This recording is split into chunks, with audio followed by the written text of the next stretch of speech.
नमस्कार, मी सय्यद हारून अली। आज दिनांक 5 फेब्रुवारी 2025 आज आपण सिल्लोडवरतून बोलत आहे। आज सिल्लोड तालुक्यात तहसील अंतर्गत आलेलो आहे।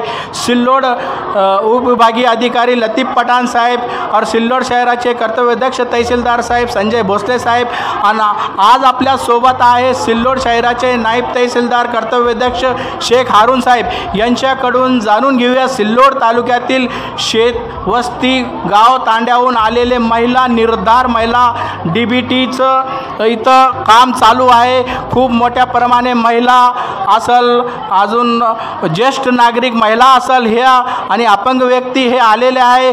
यांच्याकडे आपण जाणून घेऊया साहेबाकडून की आतापर्यंत किती लाभार्थीदायकांचं DBT झालेला आहे आणि अजून किती दिवस चालणार आहे।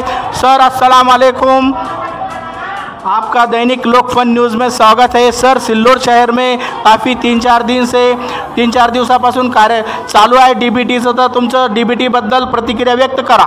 मराठे गाणीचे 7280 लाभार्थी आहे। अच्छा। हां, आजच्या तारखेमध्ये 7257 DBT झाले। अच्छा। श्रावण बाळ योजनेचे 8764, त्यापैकी 7962 झाले।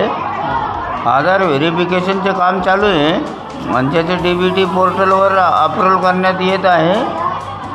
ज्या लाभार्थी यांची नोंदणी सुरू आहे, साईट बिझी असल्यामुळे जरा वेळ लागतो आहे। 45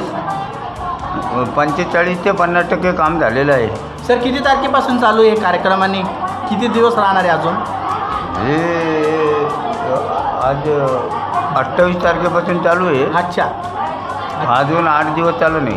बरं, सगळ्यांना काम व्यवस्थित चालू आहे। हो, कोणाला काही अडचण नाही।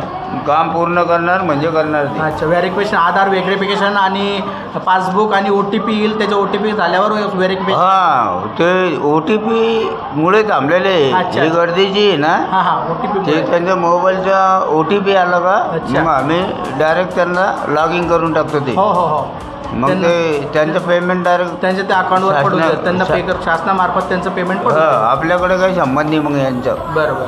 सर, तुमचं कार्य खूप चांगलं आहे आणि तुम्ही आल्यापासून खूप लोकांना मदत होत आहे, त्याबद्दल मी तुमचे आभार व्यक्त करतो जनतेतर्फे। जय हिंद, जय महाराष्ट्र। मी पुन्हा येईल। आधार व्हेरिफिकेशन DBTसाठी सिल्लोड तहसील कार्यालयामध्ये ज्येष्ठ नागरिक महिला मंडळ गर्दी लाईने रांगेमध्ये उभे असून आणि एकेकानं काम चालू आहे। कुठून आले मावशी तुम्ही? काय नाव आहे? तुम्ही आसडीहून आले? काय नाव आहे तुमचं? गवळी आहे का? तुम्ही कुठून आले? सिल्लोड। तुमचं साळवे आहे का? बरं बरं, सांगा तुमचं नाव। गाव कोणतं आहे? बरं, आई काय नाव आहे? पार्वताई आहे का? होईल होईल।